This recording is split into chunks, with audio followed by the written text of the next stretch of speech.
Good afternoon.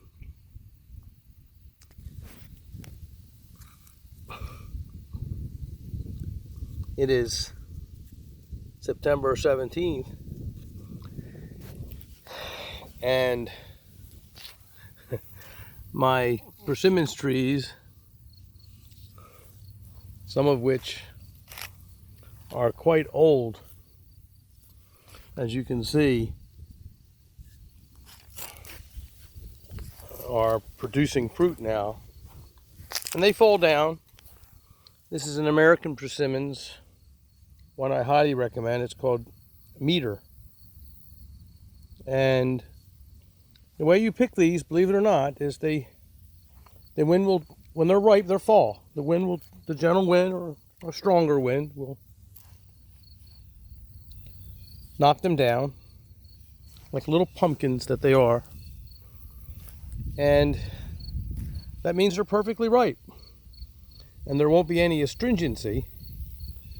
They'll just be sweet and completely delicious.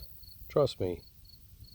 They are a remarkable fruit. Remarkable. So every day I come out.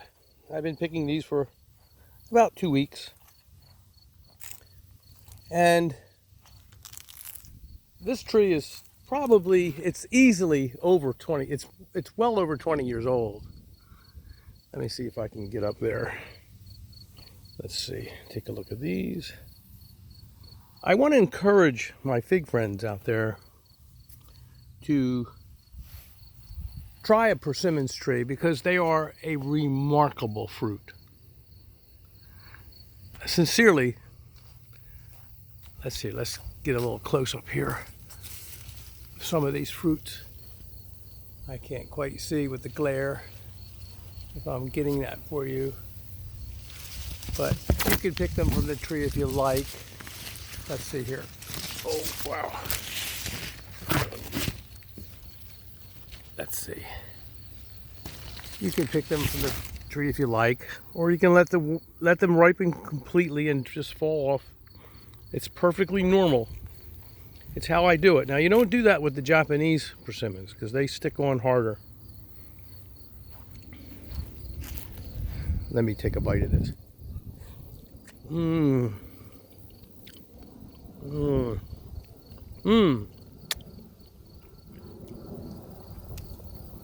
So sweet, with a distinctive, rich flavor.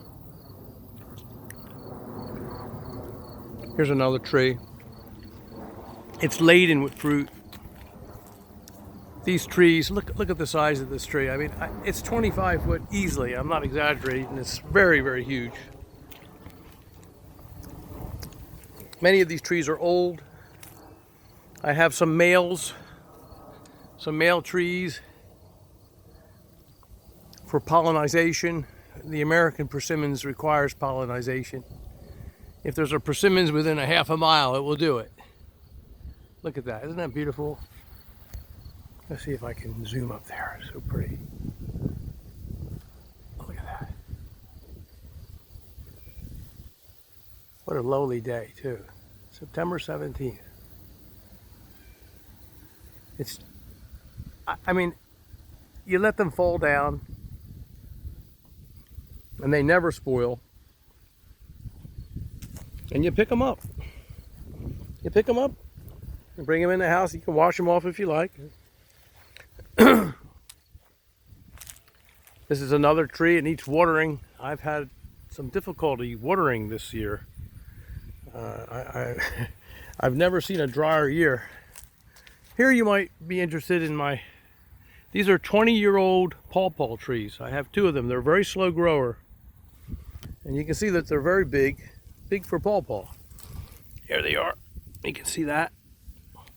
Very slow growers. They didn't start to produce for years, 6, 7, 8 years. But now they're producing pawpaw. I come out and get them. They fall off too, but you can pick them earlier. Here's what they look like. It's the largest indigenous American fruit. And they are an American fruit, pawpaw. Look at them. Look at that. They're interesting. And they, some people say they taste like vanilla custard, a cross between vanilla custard and banana. I can only tell you that they're good. they do taste like that. It's not inaccurate. I don't like comparing things, but to get, you know, because it's not banana custard, and it's not vanilla. You know, it's pawpaw. Just like figs are berries. They're figs. For God's sake, they're figs. Got people now that are thinking that figs are berries, for God's sake. I grow strawberries. I said this so many times. And I grow raspberries, and that's what they are. But sometimes we use these descriptions because we don't have any other way to really describe sort of what these things taste like. But I don't want you to think that they're banana and vanilla mixed or custard. You know, they're pawpaws. And they're delicious and they're unique. And every variety of these things too tastes a little different. Just like figs. You know, figs taste differently depending on what variety they are. They're all different. Every single one. We know now that there are at least 1,000 distinguished, meaning different cultivars or varieties of figs. And I can tell you that I've tasted, without exaggeration, probably over 100 varieties in my lifetime, and I can tell you that every single one I've ever eaten tastes different from one another. They taste different from one another. And persimmons, like grapes and like tomatoes, I mean, there's so many varieties and they're different. But one of the reasons that I'm going to make a few videos about maybe pawpaw and maybe, I'll take this with me. They're good. They're delicious. I should break this open for you. Pawpaw. I didn't mean to. Let me see. Let's take a look at this. Just break it open with my thumb. Look, there you go. Now you've seen a pawpaw. You can trust me when I tell you that they're, I don't know if I'm coming in focus. It's kind of bright out. It's the afternoon. But you can see the color of them inside. They're creamy. They're very, let me take a bite. I'll take a bite. They're interesting. You know, and they can take the winter cold just like the persimmons. You don't have to wrap them or anything like that. You might want to plant a pawpaw. Now's the time because it takes a long time for them to mature. You might want to plant a persimmons like these beauties because they're magnificent. American persimmons, there's several different kinds. I only would recommend, it's different people, everybody has their opinion, but I've grown so many types for the last 40 years. Let me take a bite of this.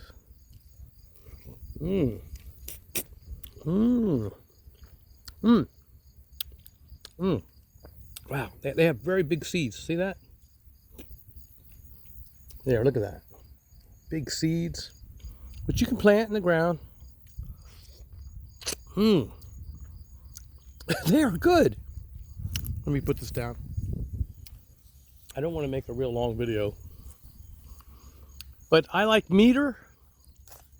And let's go over here. Well, this is different.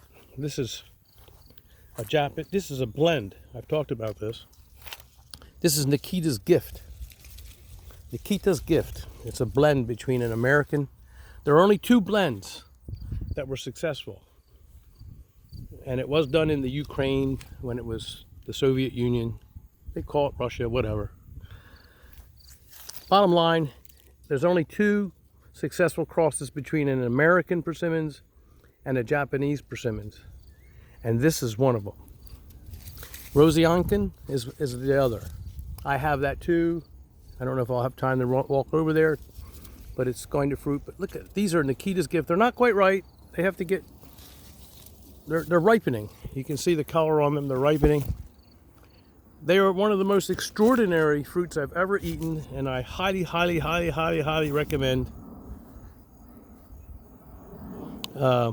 Nikita's Gift. It's very fruitful, very productive.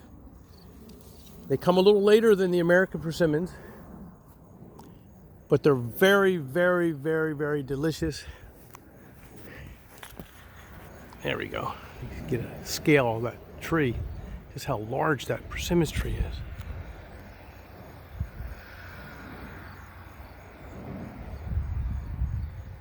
And of all the persimmons I've ever tried, of the Japanese varieties, and I've tried many, I love Saijo. I mentioned Saijo, S-A-I-J-O. We're talking more about this in the future, but I highly, highly, highly recommend Saijo. It's purely Japanese and it's good to 10 below zero, so you can grow it in the Northeast in a lot of places. This is another one that just needs water. I'm going to water it as soon as I finish this video. But and here they're falling too. This is called Yeats, and it's an American persimmons, but it's been modified through natural selection and through human selection, just like dogs. It's an American persimmons, not a Japanese, and it's very delicious. It's very, very fruitful. It's highly, I love this fruit. So Yeats and Meter. And for the crosses between American and Japanese, because they are more winter hardy, I recommend Nikita's Gift and Rosiankan, which is on the other side of my yard, which I might walk over to in a minute or so. I don't know. So there you have it. And as far as Japanese, there are several that are very good, for sure.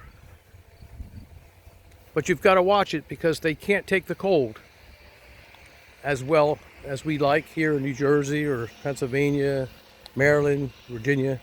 So you want to get something that's a little bit hardier. And that's why the crosses between the American persimmons and the Japanese persimmons, and there's only been 2 successful crosses, remember, they are a perfect selection to put in your yard if you live in these states, even up to New York, because they can go down. This one can go down. This is the other, and it needs water very bad. I've been watering it, but this is the other cross, and I'm afraid I haven't been able to water it as much as I want, but I did start watering it, and I'm going to water it some more. It needs plenty of water. This is Rosiankan. That's how I pronounce it. And they're not quite ripe yet. But this tree can take 35 below zero because it's a cross between an American and a Japanese cultivar. Let's just say it can go down to 20 below zero, okay? It can go down far below that, but so if you go down to 20 below zero, you can grow persimmons. Let's just take a quick little walk. Some of you may want to disregard this video because it's not about figs, but it's a little bit about figs. But I want to encourage you to try persimmons. It's one of the most nutritious fruits in the world. I've talked about this. It's making a lot of fruit. This is my Black Greek Marius. And I'll tell you what, hold on a second. Maybe have a couple seconds for this. If I can get underneath this net. I'm not getting attacked by any birds. I should just take this net off, but I don't want to lose any of my fruit either. All over the place here. They're not quite. I've been eating them. I ate some. I've been eating them for weeks. And here's one that's not. Well, I could have went another day or two. How many times do you hear that? But this is my Black Greek Marius. The reason why I'll stop for a second to talk about this is because of the Mount Etna types, the hardy Chicago types, this is becoming one of my favorites. I've got a few favorites, and this is one of them. Black Greek Marius. This is a wonderful fig. It's like the hardy Chicago types. It's like the other Mount Etna types, but it's a little sweeter. And I taste things in it that are a little different than your typical Mount Etna. And it's tough. This has been in the ground. It was in the ground last year. And it just did well. I winter protect my figs, which I'm going to have videos about that. Here's another Nikita's gift. You can see the size of these persimmons. They're large. Look at that. If you can see that, I don't know. And there's lots of fruit here. It's a wonderful treat to have these persimmons get ripe. And all your figs are pretty much done when that happens. Pretty much. Your late figs are still pumping out some figs, but you never remember, a bird in the hand is better than two in the bush. Well, a fig in the hand is better than two in the bush too. And late figs, if you have late varieties, they can all be ruined by rains and cold weather. We're getting a sort of like wonderful fig weather this year. It's very unusual. It's dry, it's hot. It's sort of like an early Indian summer. And it's magnificent for developing late figs, which, by the way, when you have late figs, you don't have early figs, so you're not eating any figs. So get early figs. I keep pressing that point. Early, because you know you have a fig in the hand. And the two in the bush may never get ripe when they're late, because rains will come and cold nights and they'll be ruined, they'll be spoiled, and you'll have fruit flies and the whole works. So go with a sure thing. Go with early, and have a few late ones in your collection too, just in case you get some good weather, or you have maybe a greenhouse or some way of making sure it gets ripe. We talked about this, and we'll talk about it again. And you can look at some of my other videos where I talk about early. Let me eat this fig, because it's so hard for me to carry this thing around. It's so heavy, really. Goodbye. Black Greek Marius. And I'm going to close this up now, except for I'm going to show you one thing. Here's my Seijo tree I mentioned to you. S-A-I-J-O. This is pure Japanese, not a cross. And at this time, it's the only one I'm truly recommending, because it's the most cold hardy Japanese persimmons there is. And I've grown 30 varieties over a 40-year period. So that is what it is. Here is my first Seijo, getting ripe. It's not quite ripe, so I'm not going to pick it and eat it. But it will be ripe in a day or two.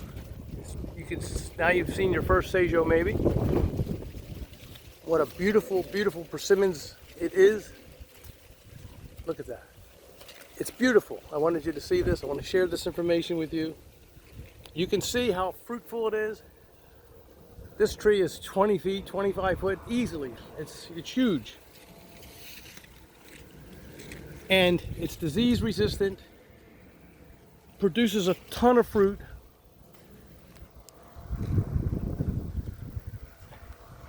And they are superb. They are superb. Disease resistant, insect resistant. The birds don't mess with them too much. Practically not at all. And I've had great success for this. The winter can't kill it. It's the most cold hardy persimmons there is. 10 below zero. So you know how cold your winters get. You can put a Seijo in your yard. It doesn't need pollination. It's self-fruiting. It's self-fruitful without a pollinator. It's delicious. You can dry them. I dehydrate them. I eat them right off the tree. They're getting ripe. They're starting to get ripe now, as you can see, and they'll get ripe right up until Christmas. Believe it or not, and it doesn't matter if it freezes. They're still good. It's an amazing fruit. It's an amazing fruit. Let me get down off this ladder now. So, with that, I hope I've encouraged you to try a persimmons. Here's another Nikita's Gift that I'm growing. And I got this one grafted. You see the graft down there on an American stock. This is another American stock, which I've grafted several American stocks that I like. I like Meter, as I said, and I like Yeats the best. But if you get a Seijo for your yard, I promise you, you will not be disappointed. You will be very, very, very happy that you did. You can just see how much fruit this thing produces. Hundreds of fruits, hundreds. In some years, even much, much more than this. I've had where the branches are just dragging down from the weight. There's just fruit everywhere. It's very fruitful. Here's another Seijo. This one needs watering. I'm going to get on it right away, I promise. I have watered it, but it's so dry. I've never seen such dry conditions. These are a little small because it's too dry. I'm going to have to give it some water. But this tree is loaded with fruit too. They'll all get ripe. I hope you've enjoyed some of this information. I hope I've encouraged you or inspired you, I hope, to try a persimmons tree. My two highest recommendations.